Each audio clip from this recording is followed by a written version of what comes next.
Charles and Dave. Welcome to my house in South Africa on the Zoom. Thank you. Thanks for having us. It's really awesome to have you here. First things first, new album, but also coming out of a lockdown. Where you are you on levels? Like, are you out of it? What's happening? Well, we're in Nashville right now, and things are things are in an upswing. I feel like numbers are down here, and we're just kind of all still masking when we need to, still socially distancing when we need to. But we just toured. We just toured, which was exactly what I was Wow. about to say. We're just so grateful that we had, about 11 straight weeks. Yeah. Of 3 shows a week that we were able to not miss one. I mean, it was truly a miracle. And so it was so exciting and such a gift to get back out in front of the fans and play live music again. What was that like, being back on the road and seeing fans after like 2 years of nothing? Were you nervous again? A little bit more, I think, just excited. It was really therapeutic. I mean, we love performing, and so it was pretty odd to have that kind of taken away for so long. But gosh, it just reminded us, get back up there, of the catalog of songs. They were like old friends. You're sitting there like, oh man, I forgot about that one. And yeah, it was just, I don't know, it felt like we had even more of a connection with the fans. It just felt like they needed it as much as we did. I've been saying that for the longest time now. Well, it feels like the longest time, but I used to moan and complain about going to big concerts, about like warm beer, fighting for the bathroom, like standing in the sun. I would give anything to do that now, like anything. Like you could have my dog if you wanted to, if I could just go to a show and drink a warm beer in the sun with people I don't know. Like, it would just make me so happy. We missed it too. I mean, even just for us, it was so good for our soul to be up there, for us to just get to do what we love to do. And then you could see it on people's faces, just the joy. I mean, I think the theme for us these days is just gratitude. Getting to be up on that stage is a gift. We'll never take it for granted again.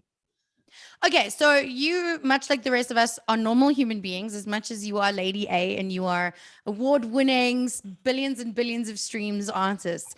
You're also normal, and I'm pretty sure you went through the normal phases of lockdown, eating, drinking, depressing, Netflixing, the rest of us, right? What did you guys do during lockdown? Gosh, there was a lot of eating and drinking. I gained about 15, 20 pounds during the lockdown.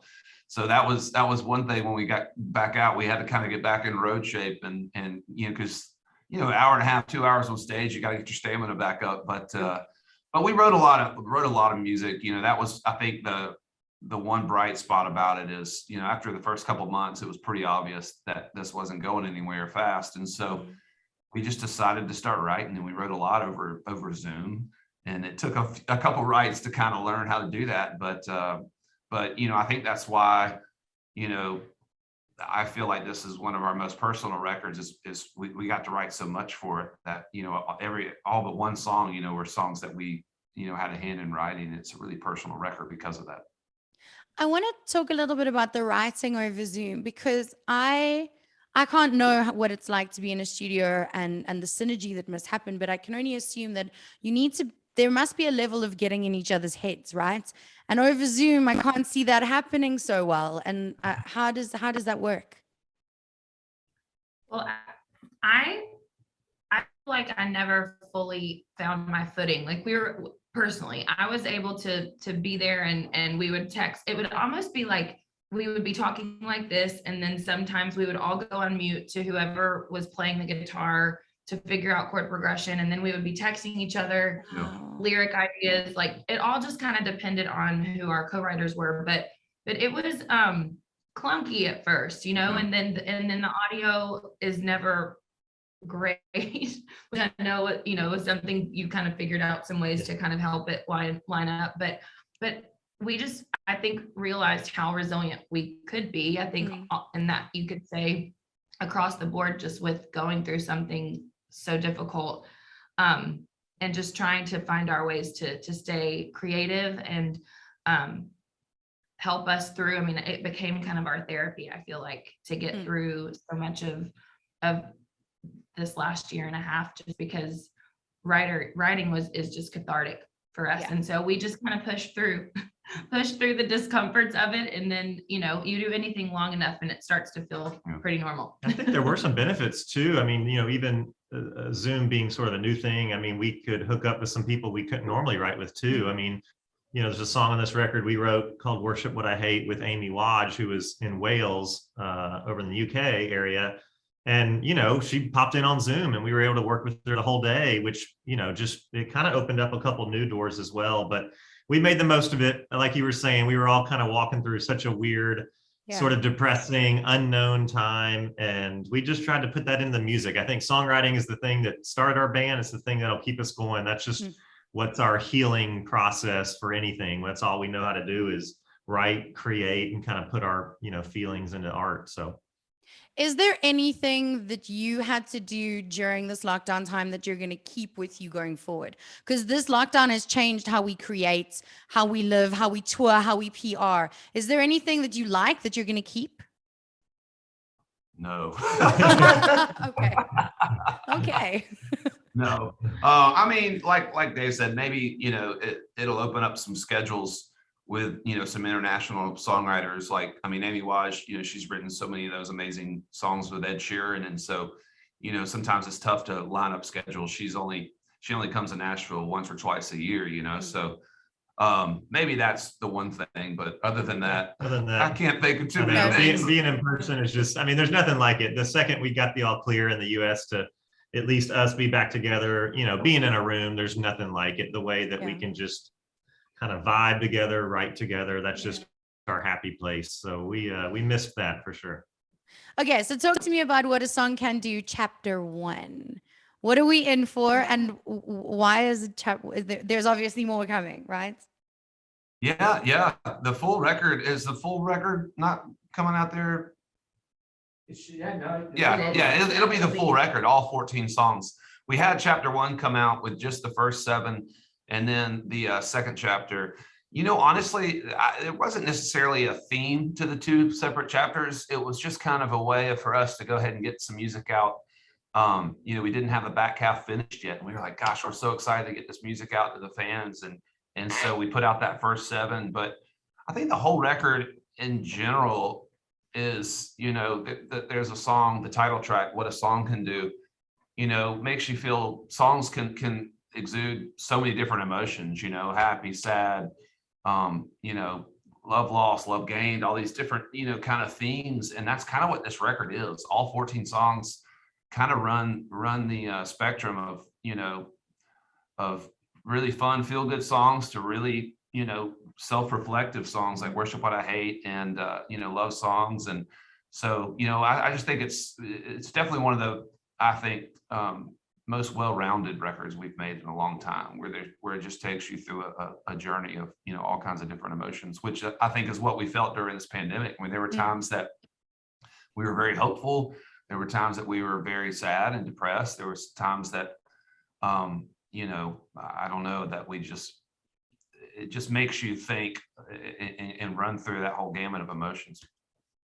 The full album is coming out tomorrow, 22nd of October here in South Africa. So we're stoked.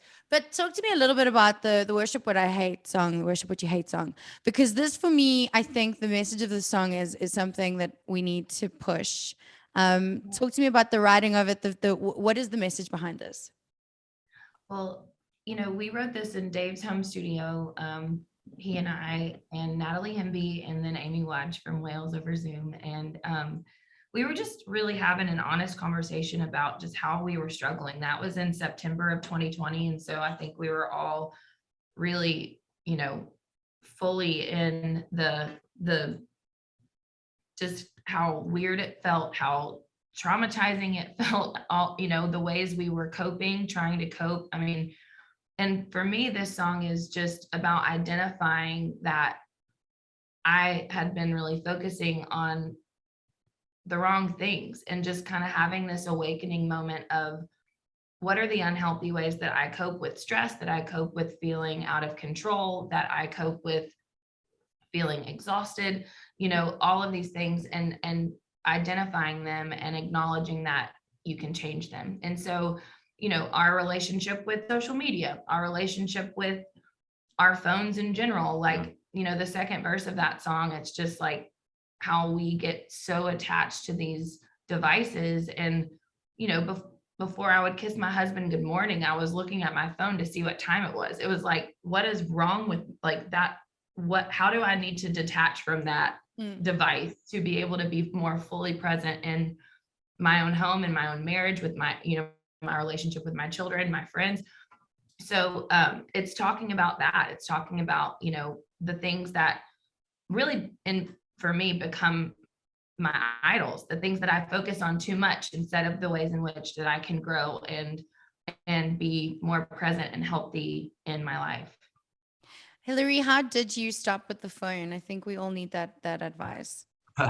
Well, I haven't, I mean, to be honest, I mean, it's one of those things that I try to really to practice stepping away from.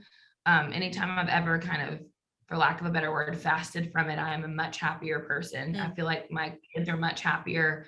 But that, I think, is one of the biggest challenges right now, just with the way that we've had to really learn to communicate with one another through a global pandemic. And it also is a way to escape, you know, like I mean, there have been so many times where my girls, because my daughters are 8, and then I have twins that are 3.5, and they'll be bickering or arguing or screaming at each other. And I'm like, I just have to escape for a second. And then I'm like, why am I doing that? Why am I doing that? You know? And so I think the biggest thing is just catching it in the moment and going, I can just put it down.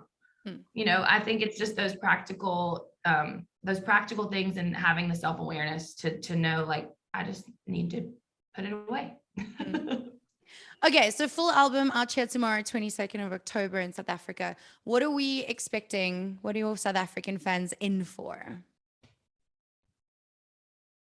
Yeah, I mean, I think this record for us has just been such a reminder of the power of music. I mean, being a band 15 years, you know, we feel like it's a big thank you to everyone that's been with us along in this journey. I mean, you know, since we started, and, you know, early on, the song Need You Now took us around the world and introduced us to a lot of fans in South Africa. That was a big one for us. And, you know, it's crazy. I mean, not to just quote it, but it's crazy what a song can do. It took us around the world, and we wanted to have a record that acknowledged the power of music, acknowledged the journey our fans have come alongside us with. And it's sort of a big thank you to them. So it's been fun to be on the road, and like Charles was saying earlier, just be reminded of the catalog of music that we have over our career, and hoping to keep adding to it. So I hope fans hear the passion we have for making it all about the music, the passion for just digging in and still creating art in a wild, uncertain time.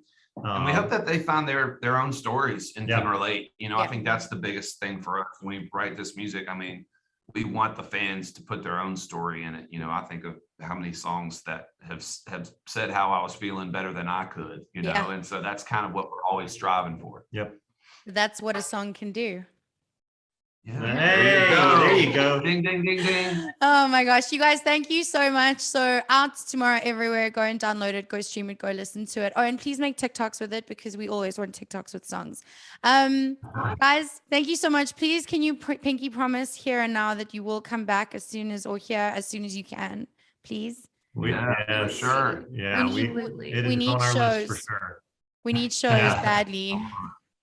Thank you. Awesome. Absolutely. Thank you guys so much for your time. One last thing, shout out to the fans so that I can clip it and play it, please. Yes. Hey everybody, it's Lady A. We just want to say to all the fans in South Africa, thank you so much for your support. We hope to get there very soon, and we hope that you love this new record. If I hadn't spent that summer